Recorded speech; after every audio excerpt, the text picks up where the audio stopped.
Então quero saudar em particular a todos os nossos ouvintes, particularmente aqueles que neste momento estão sintonizados com o Ser Igreja na Rádio Sim, que como muitos sabem está no ar entre as 11 e a meia-noite.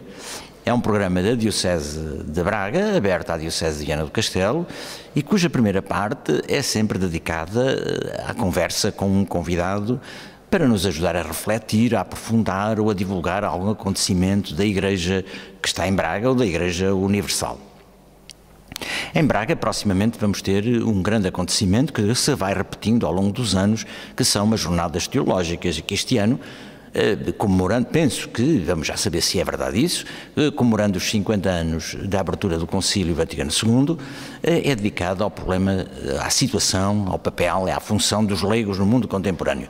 O nosso convidado de hoje é o Dr. João Duque, que é o diretor da Faculdade de Teologia. Doutor, boa noite. Muito boa noite. É com muito gosto que o temos aqui a conversar um bocadinho sobre as jornadas, este congresso que vai decorrer em Braga e que nos vai ajudar a fazer uma reflexão sobre o papel dos leigos na Igreja e no mundo contemporâneo. É para assinalar os 50 anos do Concílio? Em parte. As jornadas, claro, realizam-se todos os anos, aliás, como muito bem referiu, desde há cerca de 25 anos para esta parte, ininterruptamente, e claro, o desafio primeiro no início de cada ano letivo, uma vez que as jornadas são preparadas essencialmente pelos alunos, que é uma característica muito interessante, com colaboração muito dos bom, professores. que assim seja, não é? Exato, enfim, faz parte também da atividade pedagógica da faculdade. O início de cada ano letivo, o grupo encarregue de as organizar, encontra-se de imediato perante o desafio do tema, que é sempre uma escolha difícil. E este ano, de facto, na coincidência com a celebração dos 50 anos do Concílio, levantou-se esta possibilidade. Muito se tem trabalhado já sobre o Concílio, muito se tem falado sobre o Concílio, genericamente, sobre o acontecimento conciliar como tal. A opção, neste caso, para não repetir também aquilo que tem sido dito sobre o que significou o Concílio, o que pode significar ainda hoje, resolveu o grupo, com apoio nosso, concentrar-se numa questão do Concílio, que sem dúvida é uma questão saliente, importante, aliás, aquela talvez na qual o Concílio foi mais inovador relativamente até a outros concílios ecuménicos na história, e também por ser eventualmente aquele assunto no qual o Concílio ainda está longe de ter desenvolvido todas as suas potencialidades, que é precisamente o lugar do laicado no mundo contemporâneo, não é? Eu acho interessante, de facto, já o disse. Nós temos debatido muito e refletido, ou pelo menos muitas pessoas têm pensado na relação ecuménica, por exemplo, as questões da liturgia, as questões da palavra de Deus, e às vezes, eu penso que muitas vezes a função dos leigos, o papel dos leigos na Igreja, à dintra e à destra, passa um pouco despercebido. E não sei se nós precisamos de reler o decreto conciliar sobre o apostolado dos leigos e ver até que ponto o estaremos ou não a cumprir. Qual é a sua sensibilidade como teólogo e um leigo e como um homem enfronhado nestas questões da teologia, do laicado, e que conhece muito bem toda a dinâmica do Segundo Concílio Vaticano? Eu tenho uma posição muito moderada quanto ao assunto, não sou exageradamente pessimista nem otimista, porque temos que reconhecer que grandes passos se deram antes e depois do Concílio, mas como efeito do Concílio, sem dúvida. Aliás, o facto de hoje, concretamente em Portugal, sendo que noutros países isso começou bastante mais cedo, a teologia ser praticada também por um grupo notável de leigos, já é significativo. Sim. E é, em certa medida, também efeito dessa renovação conciliar. Portanto, eu considero que, do ponto de vista de mentalidade global, mais teórica talvez do que prática em alguns casos, mas pelo menos do ponto de vista de mentalidade global, de facto o efeito do Concílio sobre o lugar dos leigos na Igreja e na relação ao mundo e o papel dos leigos como Igreja está perfeitamente assumido. Não há ninguém que, do ponto de vista da concepção, pense de outra maneira neste momento. Outra questão é a própria organização eclesial, o próprio funcionamento das comunidades, que aí sim estamos todos bastante de acordo em que há muitos passos a dar, não só no sentido de corresponder a uma novidade que o Concílio tenha apresentado, não só por estar na moda propriamente, mas porque me parece que isso seja fulcral do ponto de vista da vida da Igreja, como sempre foi, e no caso concreto da Igreja na Europa, sem dúvida, como um dos grandes pontos a desenvolver para o futuro. Focou em um aspecto que realmente é muito interessante e que a mim me espantou quando, em 1968, pela primeira vez contactei o resto da Europa. Estive na Suíça, passei uns dias na Suíça e pude contactar a realidade não só suíça como da França também, e eu senti que havia rapazes da minha idade, nessa altura, evidentemente, que tinham frequentado cursos de teologia, de liturgia, e eram leigos. Isso é algo que em Portugal, como disse, já está a suceder. Mas eu ia situá-lo, pedir para se situar noutra dinâmica, isto é, como é que se deve entender o papel do leigo na Igreja? Isto é o teólogo ou é o animador da ordem temporal? Exato, essa é uma questão, não há exclusivismos quanto a isso também, sem dúvida, mas foi uma das grandes traves mestras do Concílio, aí não só nas partes que se refere ao leigo, mas em geral, foi uma concepção de vida de Igreja, da missão da Igreja, assim na sua profundidade, como uma missão, como tarefa para o mundo, e ao ser tarefa para o mundo é uma tarefa que corresponde a todos os cristãos. Poderíamos dizer que este concílio, mais que muitos outros, não tanto os dos primeiros séculos, mas mais que muitos outros mais recentemente, é um concílio que explora sobretudo a vocação fundamental de todo o cristão, independentemente do seu sentido de ser um cristão leigo, ser um cristão ordenado, nesse sentido, o básico é de facto a tarefa do cristão como tal, embora o Concílio depois reconheça que essa tarefa é exercitada de forma organizada na Igreja, organizada hierarquicamente também e, portanto, defendendo claramente a distinção entre o que é o ministério ordenado propriamente e a vida laical. Nessa distinção coloca, de facto, um acento muito específico na atividade do leigo na vida denominada temporal, ou seja, no cotidiano do exercício das nossas tarefas habituais e normais, o que é uma existência que não é nova, evidentemente, faz parte de toda a tradição cristã, mas que, como insistência e, sobretudo, relativamente a séculos anteriores, é muito significativa, e isso dá um lugar ao leigo na Igreja, mesmo que não desempenhe tarefas eclesiásticas no sentido estrito do termo. Às vezes há uma certa tentação de entender o papel dos leigos na Igreja, isto é, como sendo um conjunto de funções que os leigos podem desempenhar no templo, por exemplo, leitores, cantores, etc. E esquecendo muito frequentemente, e a mim preocupa-me um pouco o cá fora da Igreja, isto é, ser cristão leigo dentro da Igreja, no templo, não é muito difícil, basta saber ler, cantar e pouco mais, não é? Exato. Mas cá fora. Isto é, na defesa daquilo que se chamam hoje os valores inegociáveis, valor da vida, valor da família, da liberdade, tudo isso é o mais difícil também de implantar do ponto de vista prático e do ponto de vista também das consciências, ou seja, uma certa focalização na celebração, na liturgia, que aliás foi um dos efeitos mais visíveis da renovação conciliar. E mais contestado. Também, mas pelo menos o que mais se viu. Sim. E que ainda hoje qualquer membro do povo de Deus, quando pensa nas renovações conciliares, pensa nas alterações que se fizeram liturgicamente. E essa é que teve mais visibilidade, com às vezes uma concentração obsessiva e até exagerada nessa dimensão e nesse aspecto. E daí também me parece que a grande visibilidade, sobretudo em contextos de igreja denominados de cristandade, ou seja, no sentido vasto do termo, em que a maioria são cristãos. Sociologicamente, pelo menos.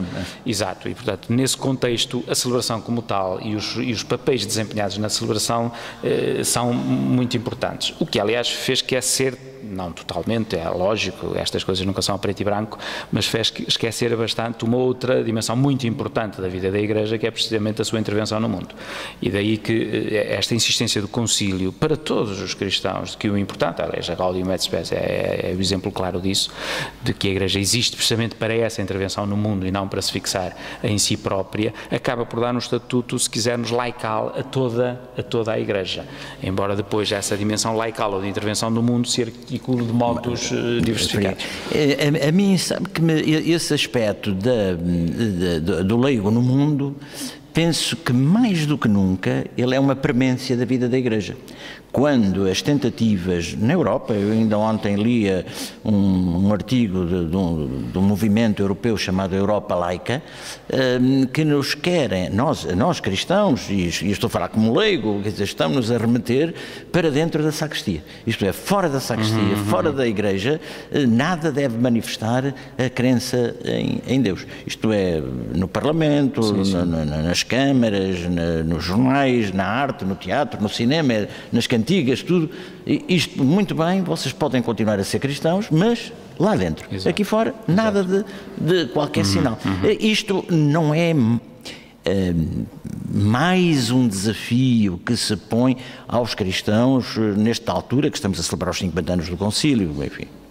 Sem dúvida, sem dúvida. Hoje talvez mais que nunca, no caso concreto da Europa. Claro que já houve também, há dois séculos para cá, sobretudo em alguns países, e em alguns países do centro da Europa, desafios também muito fortes nesse sentido. Atualmente, penso que de modo especial, também por alguns confrontos, umas outras perspectivas que tentam implementar-se e que exigem uma intervenção clara, sem dúvida, e premente dos leigos na vida pública, também devido a uma certa indiferença coletiva relativamente à orientação cristã da sociedade, independentemente das pessoas serem maioritariamente cristãs ou não, mas a orientação para os valores cristãos fundamentais. E essa indiferença também tem que ser enfrentada com um certo ativismo, ou seja, uma intervenção de facto... De afirmação, exato, de afirmação não de clara, confrontação, mas exato, de afirmação. De afirmação clara daquilo em que se acredita.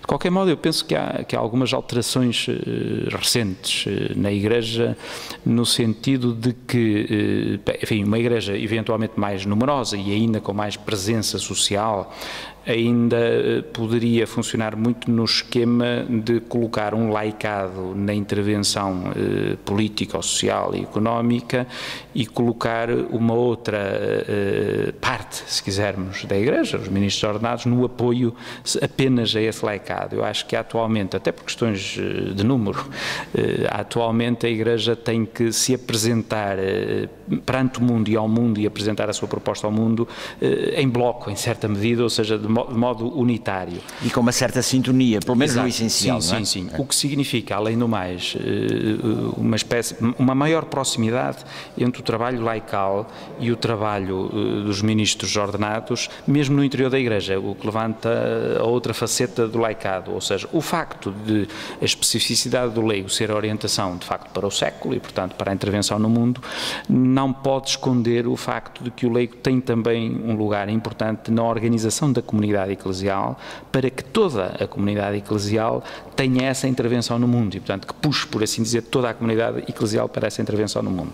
E, portanto, a par de focalizarmos que há um campo de trabalho do leigo, que é, não digo independente, nunca pode ser, mas pelo menos diferente da sua intervenção na comunidade eclesial. Há uma certa complementaridade, não é? Género, uma coisa sem outra acaba por ser impossível. E atualmente, sobretudo na reestruturação da vida da Igreja, mesmo interna, sobretudo na Europa, sem dúvida, mas noutros sítios também com bons exemplos até, teremos que repensar bastante como organizar as nossas comunidades eclesiais, paroquiais, sobretudo, para que aí a intervenção do laicado seja muito mais significativa. Caso contrário, até mesmo do ponto de vista do acompanhamento pastoral, será impossível dentro de algum tempo sustentar. Eu penso, e corrigir-me-á se eu estiver errado, penso que há muitos anos, e é até anterior ao Concílio, que o papel dos leigos tem tido um desempenho muito forte na área daquilo que se chama a pastoral sociocaritativa, a pastoral da caridade. Contudo, penso que hoje, no nosso tempo, os cristãos leigos estão ausentes de outras realidades temporais, como, por exemplo, a realidade política. Depois da guerra houve a tentativa das chamadas democracias cristãs, na França, na Alemanha, na Itália, etc. Nós não passamos por essa experiência nem em Espanha, porque, enfim, vivíamos no estado em que vivíamos. Mas sem querer restaurar o que era, seria estultícia, os partidos democratas cristãos, penso que poderia haver uma maior presença afirmativa e de penetração nos meios políticos, sociais, económicos dos leigos. Qual é a sua leitura disto? Eu estou a fazer mal? Acho que há muito receio. É inquestionável que quanto mais em crise está o mundo económico ou político, mais necessária se tornaria essa intervenção. Mas também, por outro lado, mais receio provoca nos cristãos a intervenção direta. Nós sabemos, enfim, sobretudo com o desenvolvimento da democracia partidária, em que medida o envolvimento político se torna muito ambíguo, ou pode tornar muito ambíguo. E daí a preferência de muitos cristãos de não se envolverem desse modo, porque... Pois, porque se o único modo de envolvimento possível é um envolvimento partidário, já sabe que o envolvimento partidário tem sempre reversos da medalha perigosos. Limita a liberdade individual, evidentemente. E o envolvimento no mundo económico atual também, porque há uma certa ditadura do sistema económico e, portanto, é muito difícil um cristão fazer valer o seu cristianismo metendo-se por dentro do mundo económico. E nós conhecemos muitos cristãos que vivem numa espécie de divisão interna relativamente à sua intervenção no mundo económico e sentir a necessidade de responder às leis ditas do mercado, que falta saber se são leis assim tão implacáveis, e daí talvez a complexidade. Nós vamos voltar já a falar das jornadas, porque a nossa conversa deveria centrar-se mais, mas isto de facto é um tema muito interessante e eu peço desculpa aos nossos ouvintes, porque é um tema que me entusiasma fortemente, é o papel dos leigos no mundo contemporâneo. E voltando um pouco a esta realidade, por exemplo, eu não tenho visto, e gostaria de ter visto em Portugal, por exemplo, na nossa arquidiocese, mais concretamente, uma dinâmica de reflexão, de estudo sobre as questões políticas, por exemplo, na denúncia e no estudo da alteração daquilo que João Paulo II falou na solicitude social da Igreja, senão não fala, as estruturas de pecado. Porque no fundo são essas estruturas que estão a criar-nos esta crise brutal em que nós estamos a viver, são estruturas pecaminosas. E isto a mim faz-me um bocado de confusão. Onde é que está a reflexão? Estranhamente, alguns economistas, independentemente de serem cristãos ou não, estão a tirar essas conclusões. Ou seja, há economistas já atualmente muito identificados, por exemplo, com a Caritas in Veritate de Bento XVI, e nos desafios que lança precisamente ao certo fracasso de um modelo económico, o que num certo sentido nos pesa um bocado na consciência, porque nós cristãos, e segundo a tradição da doutrina social da Igreja, já deveríamos saber há muito que esse sistema económico fracassaria, porque não tinha outra possibilidade, evidentemente. E portanto que levaria às consequências que levou, e deveríamos ter alertado para isso talvez mais veementemente há mais tempo e ter tentado, talvez mesmo do ponto de vista prático, alternativas mais viáveis há mais tempo. Iremos agora pelo menos provocar a reflexão, quer dizer, pensar, não era conceito que não seria necessário apresentar uma solução prática, mas pôr as pessoas a refletir. Claro.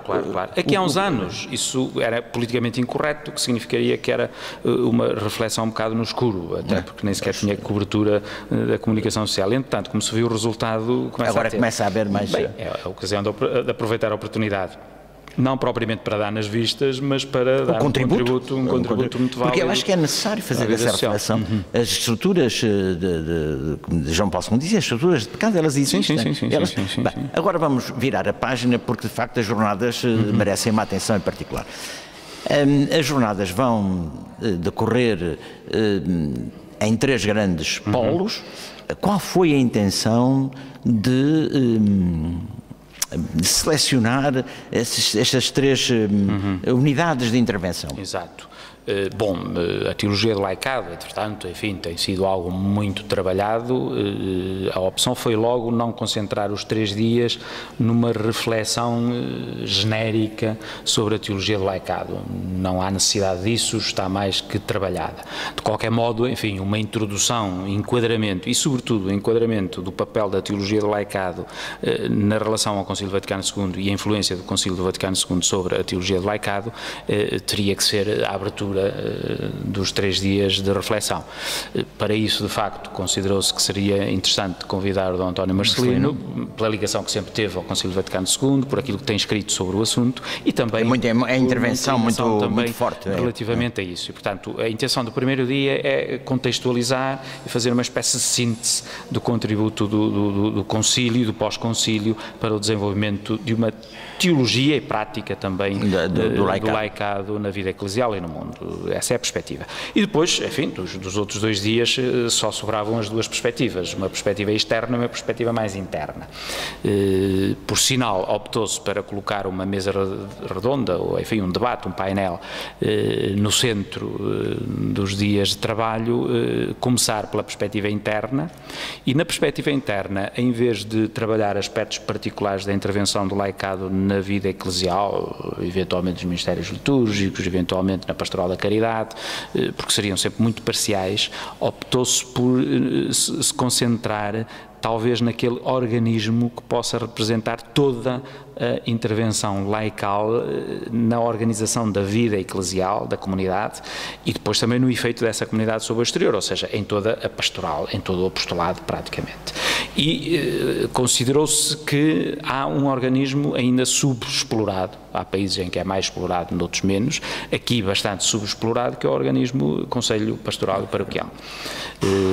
E, portanto, o contributo mais prático, se quisermos, destas jornadas é, em certa medida, espicaçar as paróquias da Arquidiocese de Braga, a dar o salto e a colocar no centro da organização da vida pastoral de uma paróquia o Conselho Paroquial e Pastoral. Até um espaço de comunhão e de discernimento e de prospeção.